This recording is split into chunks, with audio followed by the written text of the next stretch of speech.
在地人在地前要来讲新北市的门牌用23年咯，即摆要换新的，像安尼。但是有乡亲讲，这设计了无水，甚至有人认为讲，这个底色是蓝色的，有政治的色彩。不过设计师就解说咯，讲这个底色不是蓝色的哦，这是青蓝色的，这是代表幸福的色彩。 新北市这块旧门牌马上要换成新的了，接下来会有这款蓝绿色的门牌，左下角还会有各地区的特色小图。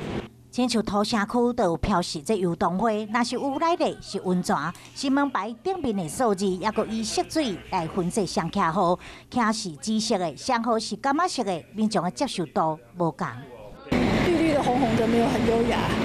对啊，颜色可能不是很好看吧。土城因为它有桐花季，把桐花的那个意象放进去，所以你觉得这样？当然是比较好。 有人甚至认为这古板的底色是绿色的，新版看起来像蓝色的，敢讲是咧影射正当的色彩。蓝跟绿是一个大自然的颜色，这个是一个幸福的一个色彩，一个包容的色彩。所有民众的意见我们都听到了，那我们也会持续跟厂商还有老师持续沟通。